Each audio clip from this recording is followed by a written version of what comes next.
Well, not to be outdone by Insidious 3. Hey, let's do another one. So, Insidious 4, or The Last Key. Yeah.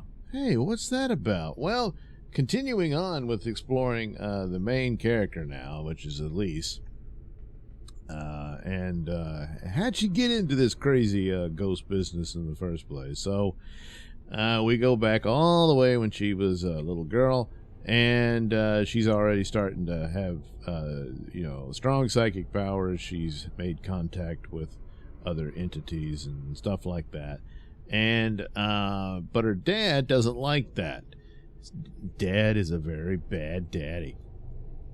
And so he tries to beat the psychic power out of her and all this type of stuff. Locks her into a creepy basement for her to teach her a lesson. Her mom goes down, oh honey, and ends up being killed by an entity that comes to seek out Elise. This very incident, you would think, would have stopped any opportunity for her to continue on. I mean, in the previous movie, she's depressed over the loss of her husband, but at the same time, she's frightened. And they also have the bride in black makes an appearance in it, who wants to kill her for ruining his chances of possessing Lambert and all that.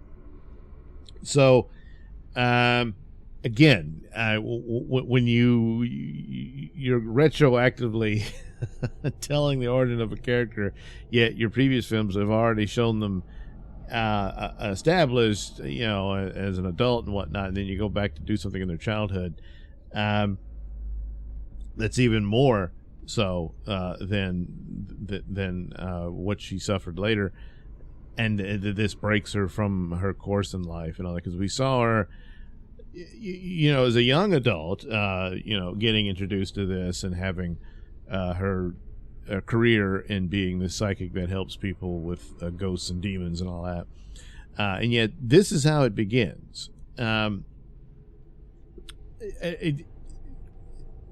It's too much. I mean, it just the thing about her is she had a bad childhood, and she eventually runs away from home. Her little brother is begging her not to leave, and he never really forgives her. They reunite in this movie, as old adults and everything.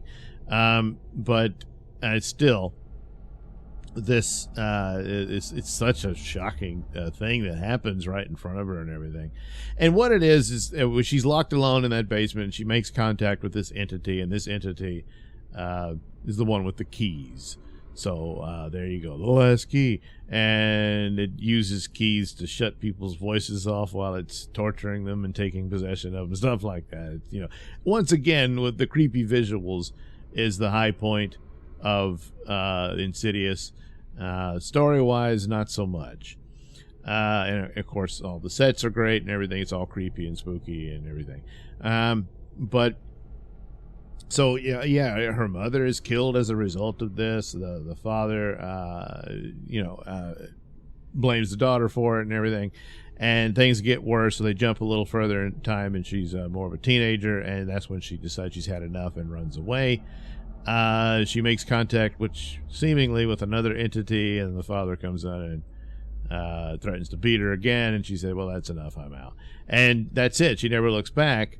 And so we jump ahead to a time that does take place after the third film. We're still not back in the timeline of the first two, because she's still alive, and she's working now with Specs and Tucker, whom she met in the third film for the first time, and so she's going to show them how it's done, and she does and all that. So that's how they're established as her partners or henchmen, if you will, in all of this, and they're just side characters. They're not main characters in this story.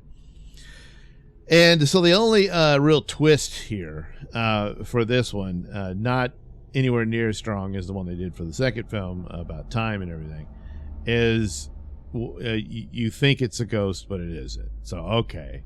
So she goes back to her childhood home, and there's this guy there, and he says, hey, the place is haunted, I need help. And she says, okay, I'm just going to have to face this. And goes in there, and the guy says, yeah, I kept the house just the way it was. Okay. And so it's her childhood home, and she looks around.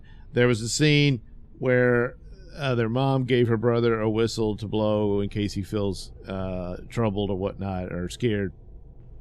And then he lost it, and then she finds it, so that becomes a plot point for it. The brother still doesn't want to see her, but she does meet her niece and her friend there. Her friend just so happens to be psychic too. So there you go. It's just slapped on a shoehorn. So, the niece is very interested in her and wants to know more about her, and stumbles into this. And now the key demon is after her. So there you go. So her friend, of course, happens to be psychic, so she wants to help out. Goes into the further to help them out and all this stuff. And Elise is there, and then her mommy shows up to help her too. So it's sweet and stuff. It's a pretty stupid movie. It's not very good. It kind of compounds on the flaws of the third one. And the twist was that the guy that they're going to go help, turns out he's, I guess, a serial killer. And they think it's a ghost in this basement, but it's an actual woman that he kidnapped and was torturing and whatnot. But he just said, I want these ghosts to go away. Not really. Well, I guess the ghosts were the good guys, so they were tormenting this bastard, So ultimately, Specs has to get the better of this guy as he locks them into the... Anyway, so there's all that. And then later on, we realize, the mysterious woman that young Elise had met at home before she ran away was not a ghost. She thought it was. And see, even she didn't realize that it was... Her dad was doing the exact same thing this guy was. He kidnapped this woman and was torturing her in his house. And all of that. And gee, why would Dad do that? Because he was possessed by a demon. So in the end, you see his ghost in the room, and he apologizes to his daughter, and then fades away and all that. Yeah, there's no real sympathy for him or anything. This is rather terrible. But see, he was possessed, and she never caught on to it. Yet she's able to see this stuff. I mean, you think, well, at a younger age, she wasn't as good at it or whatever, but she never figures this out, and still doesn't figure it out with the new killer or whatever.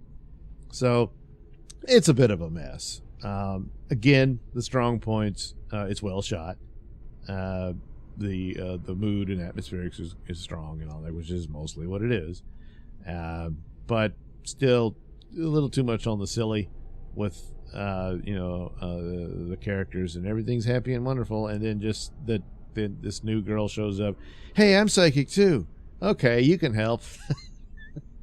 Hey, what luck. It would have worked better had she and the niece had stuck their noses where it didn't belong, and got in trouble, and then she seeks out help. And then you can say, yeah, because I have some of this psychic stuff too. And that the niece's dad had actually mentioned that his sister was like that and let them know some of it, when in reality he never spoke about her and everything and all that sort of stuff. But it would have given more credence to it rather than just, hey, my friend's a psychic. But other than that, there's really not a whole lot. The only thing was, hey, that wasn't a ghost. That was a real woman who was being held captive there, and they just didn't realize it. Yeah. Okay, but that's still not as cool as the time travel thing, which, other horror films have done that as well. But, it was still something to do for a sequel to the original and all that. Here, so this is the fourth one, and I'm like, well, I don't know. I'm not really getting anywhere, and it's just... Well, what's the next, demon? We'll have some sort of thing. This one was keys. I don't know. The next one will be the evil janitor, and he's got a bucket and a mop, and he torments you with the mop. I don't know. So we'll find out, because apparently next year there will be Insidious, Fear the Dark. Yeah. Which is odd, because when you go in the further, there's always these lamps, and you can carry them around. Even though it is very dark in the further. But anyway, they're going to go further with Insidious in Fear the Dark, but it'll probably more than likely be the last one because it's run its course. It's like Sinister wanted to and died very quickly. Insidious managed to struggle on. Conjuring was the biggest one of these attempts by this crew, but there again, it's very repetitive as well, and somewhat aided by well, not somewhat. The supposed idea is that this is telling the real life adventures of the Warrens, which it isn't. It's extremely fictionalized to the point that the nun becomes completely a fictional character. It's not based on anything. So fine, whatever, but you got to have actual story that can't just be a repeat of the previous ones. Some sort of angle to it, and they ran out, and that's that. So I don't know what Fear the Dark will deal with. I guess it'll take you back because there's this family they met at the end of the second movie. Are they going to revisit that? And as far as the Lamberts go, I guess they're fine. I don't know. Or their son is now grown up and he's joined the team because he's got abilities. I don't know. But anyway, that's pretty much it. So I guess we'll see what Fear the Dark does next year. But odds are it's just, we'll give it a send-off. Even though the main hero, Elise, we already know what happens to her. She dies. She's dead. I mean, maybe they'll have her. She's in the further, and she reunites with her real husband because she ran into a demon posing as her husband in the previous film. But she'll meet her real husband, and they'll live happily ever after in heaven or something. Well, heaven, not something. So, yeah, that's about it. It's unfortunate, but what else could they do? I don't know, but they didn't know either. So there you go.